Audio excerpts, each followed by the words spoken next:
Welcome back. Let's continue the discussion on Farouk Lawan, who has now been convicted over the subsidy investigation scandal back in 2012. Of course, it took a long time in coming, but then justice has at least been served at this level of the case. That's at the case of the High Court. I'm now being joined on the program now by Lanre Suraj, who heads an anti-corruption agency and is also the head of an organization known as HEDA, which is actually an environmental organization. Now, thank you very much, Lanre, for joining us on the program. Let me start by asking you how you feel that at least justice has been served at this level, at least in this case.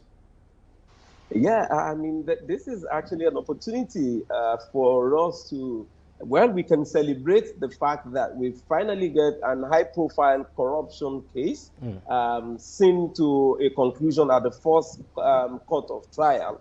And that, for whatever is worth, is worthy of the celebration, especially when you understand the level of sacrifices and resources that goes to the investigation and prosecution.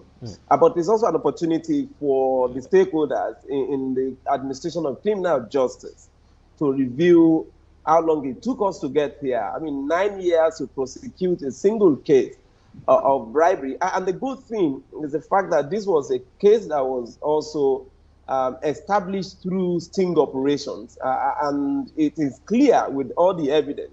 But unfortunately, some of the judges and also the suspects would not play by the rule.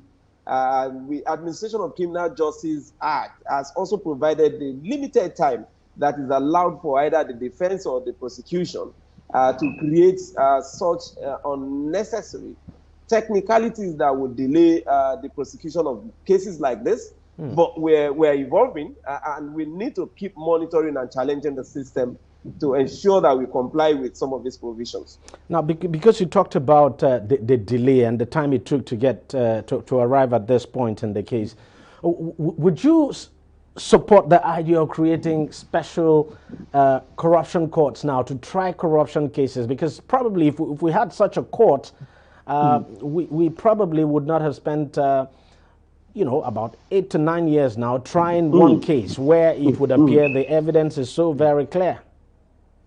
Yeah, I actually support the designation of special courts because creation of courts would involve constitutional amendments and all the rest. As much as we want the designate, which is already happening, interestingly, I'm a member of the NJC committee on the monitoring of corruption and financial crimes cases prosecution in the country. And we've discovered that some of the courts, both at the federal and state level, are already designating courts for the corruption and financial crime cases. But what is most critical and important is what I mentioned earlier, the disposition and fidelity of the judges and also the defense counsel, most especially, to provision of the administration of criminal justice in Nigeria. It is not allowed under that law anymore for there to have these unnecessary injunctions, undue delay of adjournment, and also the number of adjournments that is allowed. If we can go by that, it will be very easy for prosecutions to be concluded within reasonable time. And you can also delay prosecution on the excuse of appeal, like before, which allowed for the case of Odius or Kalu to have lasted for over 12 years because he had to stay the prosecution at the High Court, go to the Court of Appeal on every point or technicalities to appeal, and then to the Supreme Court. If you remember, the case of Odius or Kalu got to Court of Appeal twice. So the current one now is the third prosecution process. And if you see that, it's already saying, oh, okay, I can't be prosecuted again because I've been convicted before. And you have challenged the conviction. And now you went to the Court of Appeal and the Supreme Court to say I was not properly tried. You have not said that you have been wrongly convicted. You have not been properly tried. But the excuse is being used now to challenge the current prosecution when the Supreme Court decision was clear. Go back to the High Court and retry the case.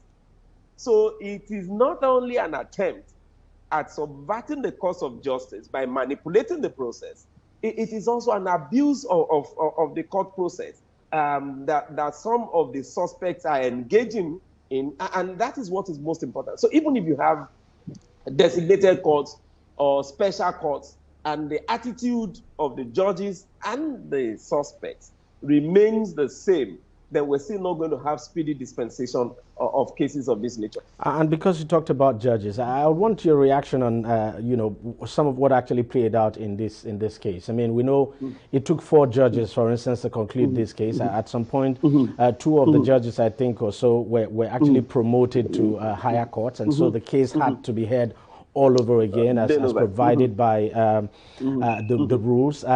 Don't you think that rule is something that needs to change? I mean, we saw a similar situation with the Ojus Okalu case as well. Precisely. Yes, I mean, that is one thing that really needs to change. And that is part of what many of us in the civil society are engaging the judiciary and also the leadership of the judiciary over. For all the cases that are handled by some of these judges at the High Court, which is where the situation is prevalent. In fact, some of the suspects engage in the process of influencing sometimes the heads of court to have some of these judges promoted, you know, so that the case can start de novo. And we can afford to continue with that trajectory. So all the cases that must have had either the hearing or the defense stage in the courts, our position is that those cases, judges must conclude those cases before they assume the new position. So you can have cases, you know, prosecuted for 3-4 years, only for the judge to then be promoted to a higher level, or even sometimes moved to another jurisdiction. And then you have the case starting all over. It is not about just the delay, I can tell you, DEJI. It is also the fact that a lot of money goes to some of these prosecutions. If maybe when we start quantifying the magnitude of resources that is also committed and lost to this, maybe people will then realize, you know, what level of the service is being done to the country. So we can't actually continue in that trend, and something must be done urgently. And this is just about by the judiciary. It is not by any other person. Let me ask you a final question now. You think Nigeria's fight against corruption is firmly on track? I think the fight against corruption actually took a different dimension from 2015. I think there's been some kind of amalgamation of forces between the media, the civil society, and some individuals, and possibly I can, for the sake of being fair with the president as a person, but it is not the same thing with other members of the government or the cabinet. There are quite a number of them who are not only also involved in corrupt practices. Some of them are colluding with some other ones that were formerly in office and also accused and charged with corrupt practices. And some of them are also just subverting the process. So it is not a total engagement by all the arms of, you know, the government to actually have a successful, you know, fight against corruption. But we are not where we were before 2015, but we're not where we actually deserve to be or we want to be. Let me just quickly ask you this before I let you go. I actually asked my earlier guest. How just help me understand this.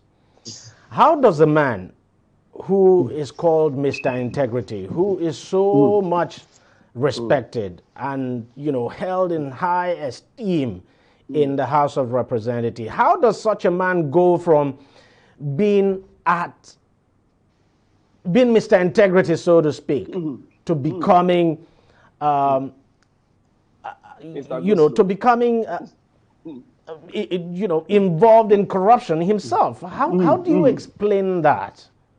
Because I'm trying to imagine the fall from grace now, the fall from grace for Lawan Farouk. I mean, we're talking about a man who was held in very much high esteem. At some point, he was the major power broker in the House of Representatives. People were looking up to him to maybe become the governor and even hold higher position in the future. And then it's ended in disgrace like this for him.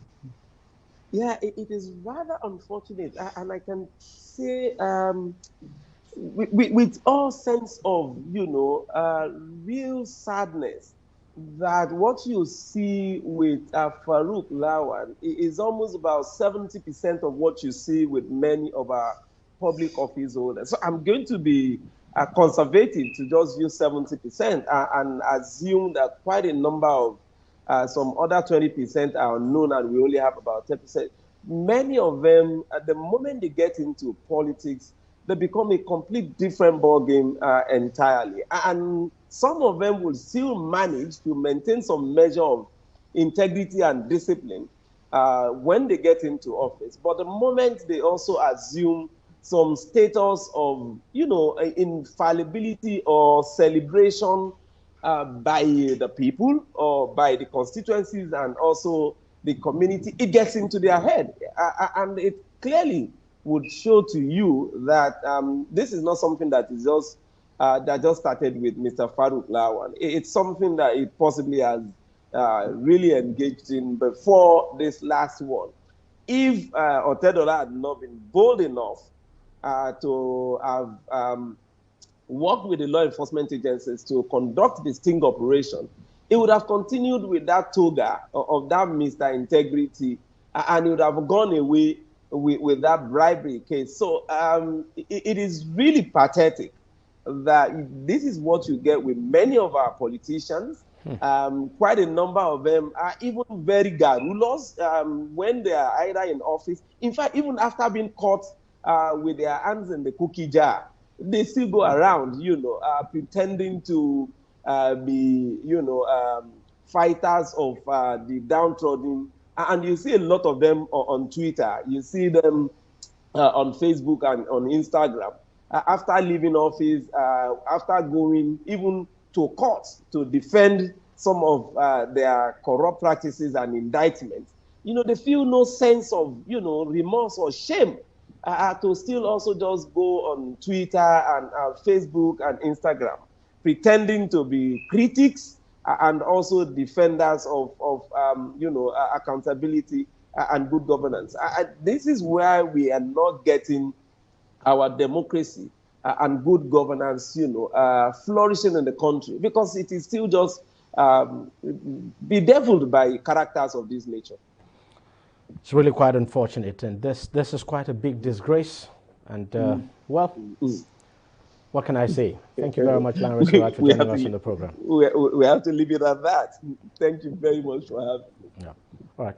We'll take a short break now. And when we come back, we'll be discussing something else. Stay with us. Opinions are free. Facts are sacred. But truth is universal. How, in practical terms, can we, for instance, de-escalate the tension? President must see himself as the president of the Federal Republic. We know where the enemy is. 3 places. The Lake Chad Basin, the border area between Nigeria and Cameroon, and then the Sambisa Forest. On DEJI360, we give you a complete dose of everything. Opinion, facts, and undiluted truth. I hardly believe what politicians say in this part of the world. A new Nigeria is possible, a future is possible. We delve into the issues, dissect it so that you can understand it, and use it to take action. I don't think there's any need for any governor to look for grant for ranching. DEJI360, dissecting the issues.